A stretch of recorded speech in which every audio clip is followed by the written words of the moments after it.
Iya. Halo, ini dengan Bu Cek.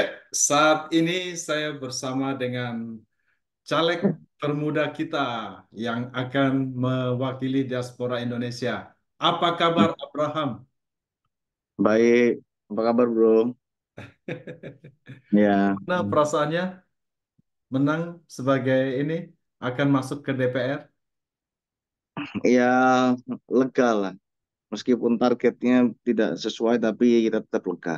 Loh, kenapa? Targetnya kenapa? Apanya yang tidak sesuai? Oh, target suara menurut saya. Oh, Mas, kamu harusnya berapa suaranya?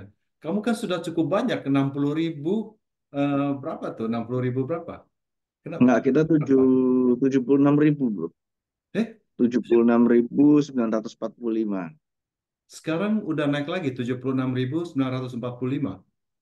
60.000 itu Jakarta Pusat Selatan doang, luar negerinya 16.000, 16 ribuan. Oh, begitu.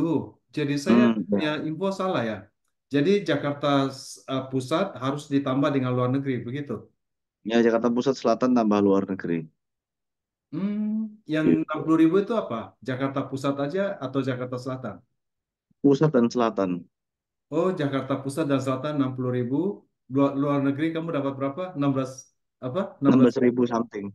Wah, bisa ceritain Ya, dari mana nih yang menyumbang? Kita semua kan terus terang semua di seluruh dunia ini pada shock, pada kaget. Kita tidak sangka Golkar masuk nomor dua. Kita kiranya Gerindra yang akan nomor dua. Nah, kita ini pengen tahu, kamu punya suara Golkar 16.000 itu dari mana yang di luar negeri itu? Bisa cerita sedikit? jadi dapatnya dari Malaysia, kebanyakan dari Sabah, dari Kuala Lumpur nggak banyak sih, tapi dari Ladang ya, di Malaysia, di luar Malaysia kecil sekali bro suaranya. Jadi kemarin gua keliling The Massive itu ternyata nggak efektif. Iya, Jadi kenapa ya begitu ya? itu Karena itu kamu waktu muncul di LA dengan The Massive, tidak ada kampanye, orang juga tidak tahu bahwa itu dari kamu. Kalau saya tidak ya ngobrol dengan kamu, I never know, nobody know bahwa itu The Massive itu dari apa? Dari sponsor dari Abraham yang calon dari Golkar. iya memang ya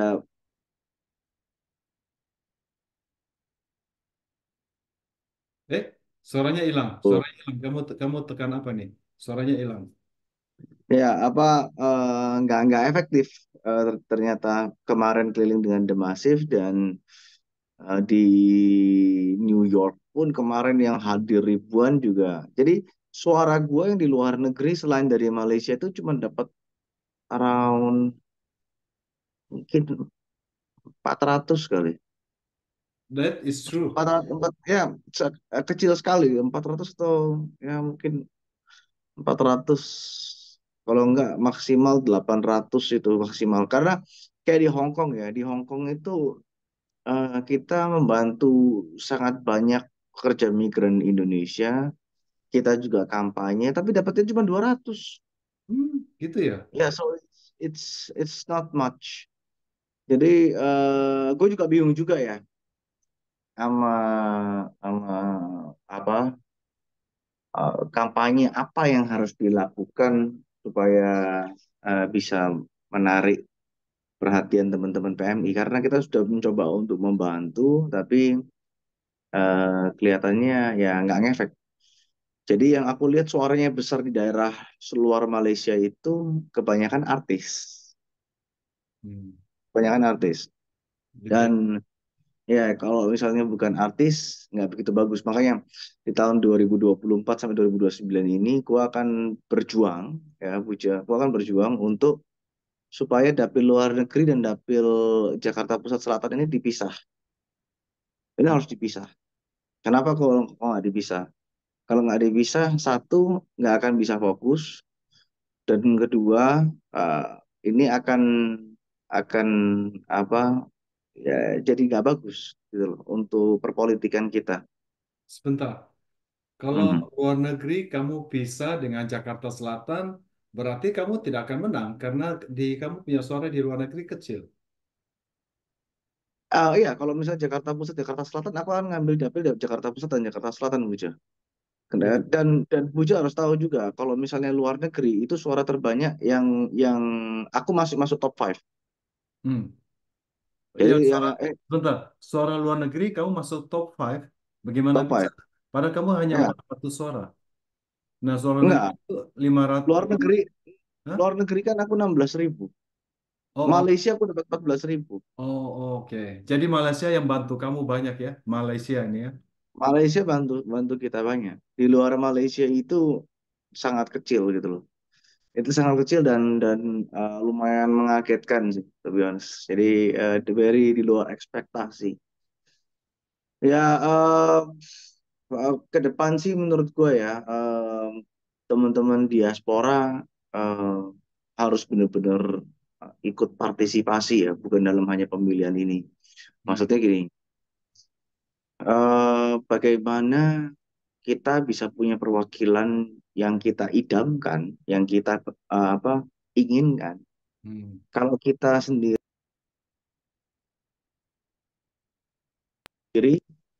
eh, masih berpikiran untuk, oh ya, gue harus netral, hmm, ngerti nggak? Jadi hmm, kadang-kadang aku dengar kata-kata kayak tadi, dengar kata-katanya Buce, oh ya ini kita mau menunjukkan kalau diaspora ini netral. Nggak ada orang netral itu. Orang netral itu di saat kita nggak punya hak untuk mencoblos itu kita netral. Tapi di saat kita punya hak untuk mencoblos, kita itu nggak netral, udah. hmm, Kita cuma nggak mau ngomong aja. Kita memilih untuk menjadi silent majority, padahal kita tuh nggak netral. hmm. Betul Begini, nggak? aku harus menjelaskan. What Ya, is the reason kenapa diaspora itu netral, harus netral? Karena kita punya karena kita dikhawatirkan diaspora ini dipakai sebagai kendaraan politik untuk memenangkan pribadi per orang untuk masuk jadi pengurus atau mendirikan diaspora. That's the reason. Pada waktu sejarahnya diaspora terbentuk, yaitu kan ada Pak Dino. Pak Dino Patijalal waktu itu adalah founder dari diaspora Indonesia. Nah, ya. beliau waktu itu dicalonkan salah satu dari 10 kandidat Partai Demokrat untuk menjadi presiden. Jadi beliau even keluar dari sebagai dubes untuk supaya bisa netral dan that's the reason. Terus Pak Dino misalnya di Partai Demokrat, terus ada misalnya Pak Edward Wanandi dekat dengan JK, terus ada sekretaris diaspora di di Jakarta dekat dengan siapa? Dengan Anies. So that's the reason karena ada beberapa itu uh, terbagi, jangan sampai jadi terpecah kalau diaspora itu mendukung salah satu Nah, kandidat. ini Begitu. aku That's jawab the ya, Buce reason. ya. Hmm, Aku jawab ya. hmm, Kalau misalnya hal itu terjadi, menurutku ya sebagai anak muda, ya sudah biarin. It's part of the democracy. Kita hmm, memilih untuk negara ini dengan sistem demokrasi. hmm, Itu sistem negara kita. It's part of it. It's part of us. hmm, Ya sudah, nggak ada masalah. Ya, sekarang nggak mau diaspora jadi kendaraan politik. Diaspora sendiri itu sudah organisasi politik. Ya, politik bukan politik as in politics di dalam pemerintahan, tapi it's politics, ya kan? Di mana kita minta jabatan menjadi ketua diaspora, it's politics. hmm, Menjadi anggota porto komite, it's politics. hmm, Jadi uh, gua ngelihatnya itu kayak ini kejadian bukan nama gue ya, tapi jadi gua denger cerita itu gua ketemu dengan salah satu diaspora. hmm, Diaspora bukan di Eropa atau Amerika ya. Gua ketemu sama dia, gua berusaha untuk memaparkan teman-teman diaspora ini harus tahu perwakilan diaspora untuk teman-teman diaspora itu nggak banyak, hmm. itu hanya 7 orang Ya, maksudnya di dan anggota DPR-nya ya. yang anggota DPR-nya yang bisa komunikasi dengan pihak teman-teman mereka semua ini mungkin hanya ya 50% dari 7 orang atau nggak nyampe, Hmm, iya kan? Jadi kalau misalnya teman-teman nggak berpihak nih, misal contoh nih, kasih contoh. Di dapil gua ada 7 anggota DPR terpilih. hmm, Dari 7 anggota DPR ini, hanya tiga yang bisa dihubungi. Misalnya, Hmm. karena berkaitan dengan komisinya. Dari tiga ini, pada waktu kampanye, nggak disupport oleh teman-teman diaspora. Karena dengan dalih netral. Hmm. Di saat tiga orang ini nggak terpilih lagi, karena teman-teman diaspora tidak mendukung, ataupun berdalih netral, orang-orang yang tadinya mendukung teman-teman diaspora bisa komunikasi, jadi hilang. Hmm. Dan nggak bisa komunikasi lagi dengan teman-teman diaspora. Ya. Tapi Nah, anyway, begini, begini. uh, Aku kira-kira mengerti kenapa. hmm, Karena secara umum, secara apa diaspora Indonesia yang umum, kalau aku kan di dalam, tapi yang di luar yang tidak mengetahui, they don't really know apa yang terjadi sebenarnya. Jadi saya harus mau ceritakan, saya sengaja pilih ini warna kuning di belakang ini, dengan hmm, oleh karena kamu kan dari Golkar.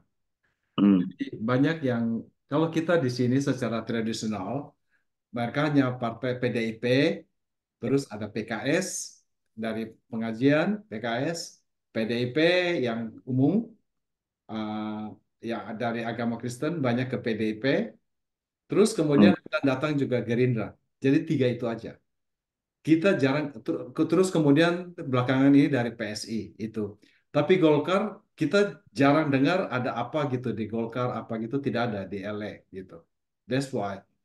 Padahal sebenarnya di sejarah diaspora Indonesia ini yang kalau kita di orang dalam karena kita tidak menceritakan harus sebenarnya yang banyak berperan dalam dui kewarganegaraan itu sebenarnya Golkar, yaitu Pak Aziz Samsudin itu dari Golkar. Kemudian sebelum kamu adalah Kristina, itu juga dari Golkar. Itu banyak berperan membantu di dalam itu. Partai-partai yang lain setahu saya tidak terlalu banyak berperan. Nah, hal itu tidak diketahui oleh masyarakat diaspora umum, tapi yang kita yang orang dalam yang tahu.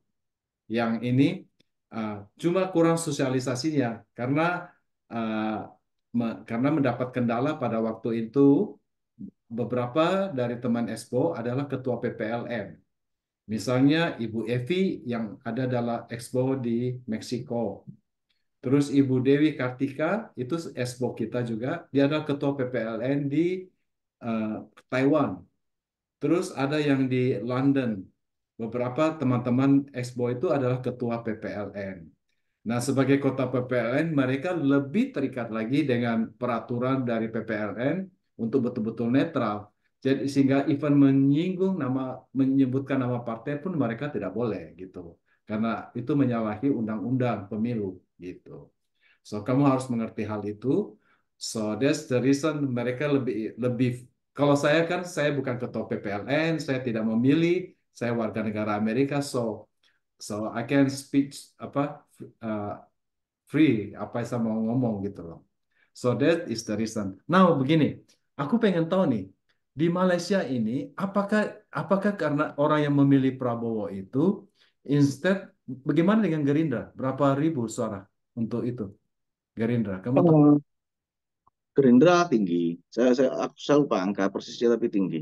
kira-kira berapa? Di atas kamu apa di bawah kamu? Eh, ah, nggak ingat saya. Ya Malaysia, Malaysia. Iya, nggak ingat karena itu kan banyak kan. Nah, Saya kamu nggak. nah sekarang aku juga kita juga pengen tahu. Kamu punya suara itu kenapa? Karena orang langsung memilih nama kamu atau memilih dari partai kamu dan partai menunjuk ke kamu atau bagaimana? Memilih nama. Oh gitu. Berarti kamu Iya, cukup populer di Malaysia, gitu ya? kan karena kita kerja. Kita Gitu. kerja di sana. Kita turun ke sana, kita sosialisasi dan yang seperti kita bilang di sana itu semua ada eh, warga negara Indonesia yang di sana banyak. Kita harus turun ke sana, kita sosialisasi, ajarin cara nyoblos, ketemu dengan kepala-kepala sukunya, dan itu yang kita lakukan di Malaysia. Tapi ya memang nggak mudah karena untuk di Malaysia itu kalau misalnya kita nggak detail, penipunya juga banyak. Hmm. Maka kita harus detail. Tapi Kamu cuman bisa, kamu bisa cerita. Saya dengar di Malaysia ini kemarin ada masalah ya di apa diulang atau bagaimana? Itu bisa ceritain sedikit. Itu gimana sih? What happened? Kita nggak tahu apa-apa. Kita cuma tahu di Malaysia diulang. Itu kenapa? Ada apa? Can you apa? Ceritain kenapa? What happened? Ya, di Malaysia itu dari tahun ke tahun setiap kali periode pemilu itu selalu ada kecurangan.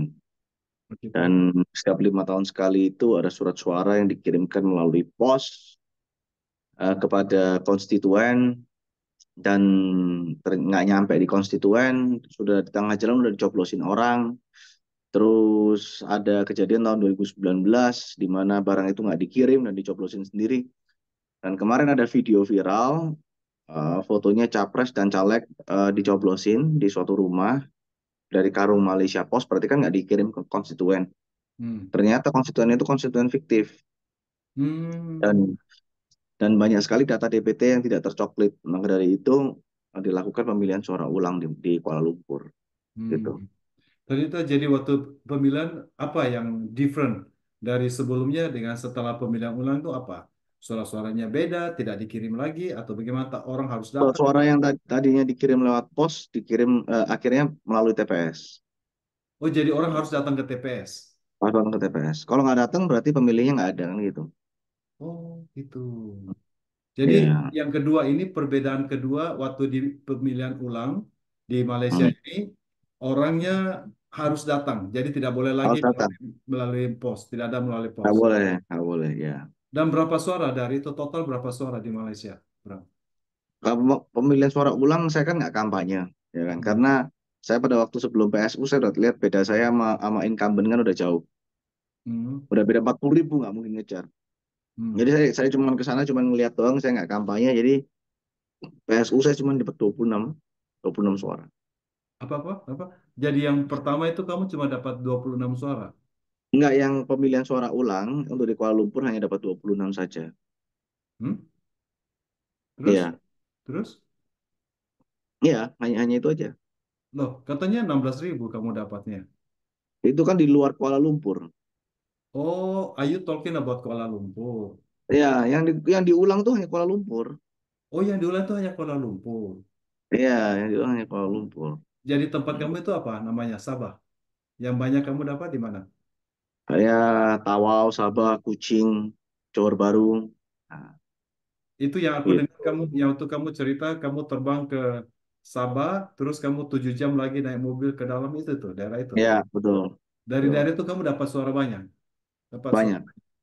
Bagus itu. Iya, Ya ternyata iya, kerja kerasnya ada gunanya ya. iya. Apa, kalau di Jakarta bagaimana?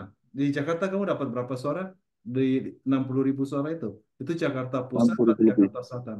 Hah? Iya. Dapat 60.000 lebih kita di Jakarta Pusat dan Jakarta Kenapa Selatan. bisa gitu? Karena kita turun ke bawah, ketemu dengan masyarakat langsung, salaman dengan mereka, kita bentuk tim kita kuat, dan semuanya tereksekusi dengan tepat.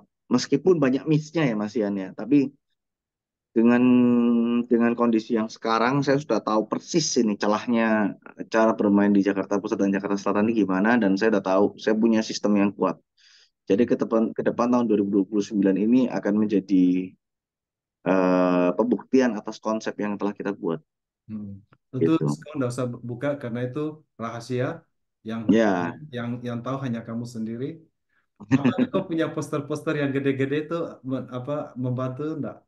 Katanya nah poster kamu itu sebetulnya paling gede. Mukanya Abraham di mana-mana katanya. Saya dengar orang, efektif hah? efektif sih enggak. Efektif sebetulnya enggak ya, karena kan baliho itu kan sekali lagi hanya untuk awareness. Untuk apa? Awareness, Awareness. Oke. bukan bukan untuk elektoral. Itu hanya popularity, tapi bukan elektoral. Hmm. Nah, tapi yang paling penting popularity dulu. Dari situ barusan kita tarik ke elektoral. Nah, Hmm. itu yang paling penting.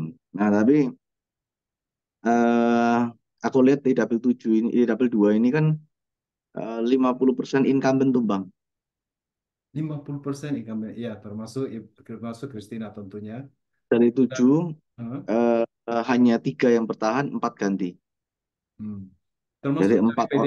PDP juga ini dua, which is Masinton Pasaribu ya, dengan satu lagi Ya, itu Enrico di sekarang Once yang masuk ya. ya. Masinton, Itu kalau menurut aku ya banyak banyak senior yang itulah yang baca petanya salah. Jadi banyak senior yang menggampangkan, gitu. Hmm. Menggampangkan. Saya aja sampai survei dapil ini, kita survei 3 kali dengan 3 surveyor yang berbeda. Hmm. Supaya kita kita benar-benar mau tahu ini petanya itu siapa yang unggul. Hmm. Nah, itu kita mau lihat. Jadi dari situ baru kita dapat gambaran gambaran besarnya lah. Kira-kira gitu, bro. Hmm. Even even adanya Ahok sendiri pun tidak masuk kayaknya si Hari. Hari tidak masuk. Oh, nggak tahu, saya nggak ngikuti. Ya, Hari di Jakarta Timur dia ya. Tapi yang Hmm. di tapi yang PDP dua yang lama malah tidak masuk. Masinton tidak masuk. Yang masuk malah itu Once ya, yang dari Dewa itu yang masuk. Iya, Mm-mm. betul. PDP kan memang kemarin kan dua, sekarang tinggal satu. PKB, Hmm. tapi yang saya lihat ada satu, malah PKS sekarang yang kuat nih, dua dua kursi. Dari 7 orang PKS kuat nih. Bahkan Pak apa ketuanya itu Pak siapa? Eh, siapa itu yang PKS foundernya dapat 250.000. Wah, itu dua Iya, ratus. Itu kuat sekali berarti PKS di Jakarta ya. iya, hebat lah dia, didengkot di sana, tokoh lah, tokoh masyarakat sudah. Itu adalah lawan kamu ya. 200.000 loh. Kamu 60.000. Bah, Hmm. kamu mengalahkan Once. Padahal Once populernya sangat besar tuh popularitasnya. Ya. Iya, ya bro. Hmm. Hmm. Oke. So, Nanti apa? kita Oke, setelah tapi terima Lebaran, kasih. aku rencana mau ke LA, ke Los Angeles. Hmm. Nanti kita ketemu lah, kita ketemu bersama teman-teman diaspora yang di sana. Hmm. Jadi kita bisa ngobrol lebih dalam. Ya udah nanti kita kita prepare nanti kita dinner sama apa IDN LA ya. Apa eh, Board of Trustee dari IDN LA. Ada 10 orang yang merupakan Ya, pimpinan organisasi semua di masyarakat di LA ya. So, siap. ya, nanti kita ketemuan ya. Oke, Iya, bye Bram. oke. I'll see you. Thank Kapan you. kamu kamu kira-kira kamu kapan datang? Karena gua waktu Setelah itu le- pas kamu datang, aku pas lagi cruise atau gua ke luar negeri. Makanya aku mau tahu kira-kira tanggal berapa, sekitar tanggal berapa. karena Tapi jangan keluar. gua harus ke Malaysia dulu Hmm, to say thank you to all of them. hmm, I have to come to Malaysia, hmm, ke Hong Kong, dari hmm. Hong Kong ke LA. Kira-kira tanggal berapa? Sekitar Mei, Nanti April, mungkin after April, menjadi di bulan Mei ya. Ya, mungkin nggak kemungkinan besar di di di Mei. ya. Kamu Terus atur ya. When you're in ya. LA, jangan jangan Mei 7 sampai 12. Gua cruise 5 hari. Sebentar. Tapi kalau Iya, kamu iya. mau ikut cruise sama gue juga boleh. Nanti kita akan ya. Oke, Ya so udah, see oke, you. oke I bro. see you Thank nanti you, di thank you. LA ya. Oke, bro. Ya, Bye. yuk, thank you, Sekali lagi bye. selamat ya. Bye. Yuk, thank you.